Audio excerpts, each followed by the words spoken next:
Puis un jour, en roulant entre la Creuse et Paris à 4h du matin sur probablement RCF ou sur France Culture, je sais plus. Je crois que c'était RCF. J'ai entendu l'ancien PDG d'Infogrames qui parlait d'innovation, de robotique, de handicap et d'accessibilité, de choses comme ça. Et du coup, il parlait de Fab Lab, de lieux d'innovation collaborative, trucs comme ça, où il y a le numérique et le bricolage mélangés en même temps. Je dis, ça serait bien ça.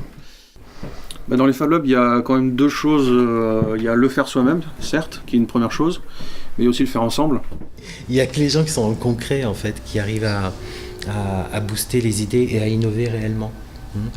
Et nous, ici, on s'est fixé sur ce type de profil de personnes qu'on peut accompagner réellement et auxquelles on peut donner une véritable aide qui va être efficiente. Nous, on n'est pas porteur du savoir universel, il est dilué dans la communauté, et même si on domine ou pas des technologies, ce qui est intéressant, c'est aussi de voir comment les autres ils montrent ce travail-là, quelles différentes expériences il peut y avoir, est-ce que ça peut apporter de la richesse, ou est-ce que ça peut apporter une manière de communiquer avec les gens différente. Dans des lieux où les gens se croisent, on imagine que si on fait les choses avec bienveillance, ils vont finir par s'y sentir bien et échanger de façon plus favorable. Ici, en général, ce sont les jeunes qui apprennent aux plus anciens comment servir de leur téléphone, installer des applications, supprimer des choses. Et les anciens qui apprennent aux jeunes comment se servir d'une perceuse et pas se blesser, par exemple. Il y en a qui ont des facilités d'apprendre, d'autres non. Il y en a qui sont un peu du métier, mais pas forcément directement. Il y en a qui n'ont pas trop de problèmes avec l'outil informatique, d'autres qui en ont plus. Donc pas forcément des illettrés, mais parfois des réticents. Et du coup, apprendre d'une personne à l'autre, c'est toujours différent. Donc on apprend toujours des choses d'une personne à l'autre. Après, les gens viennent pour découvrir, ils ont pas forcément d'idées.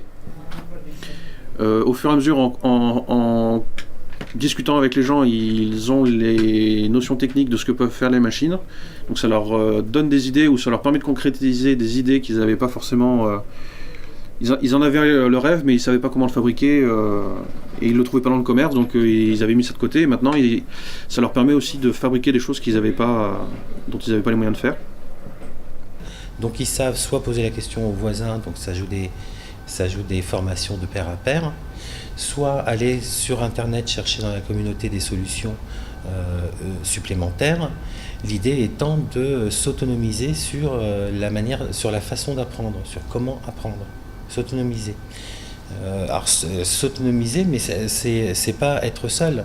Ça permet à ces jeunes notamment d'apprendre très rapidement des concepts et des techniques auxquels ils n'avaient pas accès et aussi auxquels ils espéraient même pas avoir accès. Et puis après, on va avoir des gens qui viennent avec des demandes singulières, comme un boulanger qui vient parce qu'il a des couteaux de son rouleau à pétrir qui sont foutus et il veut savoir si on peut lui trouver une solution ici. Ben non, on ne peut pas parce qu'on n'usine pas le métal. Mais par contre, on a tout un réseau d'entreprises autour de nous qui, elles, savent faire ce travail-là et avec lesquelles on met en relation. Après, il y a des gens qui viennent et qui ont plus une démarche, moi j'ai besoin de réaliser telle pièce, je sais que ça va se faire avec telle machine et cette pièce-là va servir à tel projet. Et donc du coup, là, on va l'aiguiller plus rapidement directement sur la compétence qui lui manque. Ou alors, si son projet est intéressant, ça peut même faire l'objet d'un projet commun pour le lab. Dans l'exemple des projets communs qu'on a fait, il y a la thermoformeuse. On voit bien que c'est pas une thermoformeuse qui vient du marché, mais du coup ça nous permet de fabriquer des formes en plastique et tout ça, c'est fait avec des matériaux de récupération et puis chacun amène sa petite idée et puis on fait le projet ensemble. Pareil pour la découpeuse laser, les choses comme ça quoi. Pour ce qui est du volet professionnel, c'est forcément un petit peu à part. Ce qui va faire la grande différence entre l'adhérent normal et le professionnel, à notre sens, c'est que l'adhérent normal, il fait un projet, il partage son projet. En fait, tous les métiers et n'importe quelle personne qui vient peut trouver des applications directes dans son métier par rapport à des problématiques qu'il a au quotidien, tous les jours, mais qui ne sait pas forcément comment trouver des réponses. Et nous, on est là pour les aider à faire coller les capacités des machines entre guillemets à leur activité artisanale propre. Si on met en place de la formation, c'est moins pour former des gens que pour comprendre comment fonctionnent les mécanismes d'acquisition des connaissances. Nous, cette mécanique-là, elle nous intéresse énormément. Le programme qu'on a monté, c'est un programme qui est orienté vers l'apprentissage de la modélisation 3D.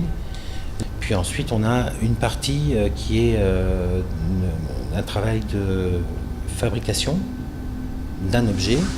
Et là, en l'occurrence, l'objet qui a été fabriqué, c'est un hôte d'accueil virtuel pour l'office de tourisme.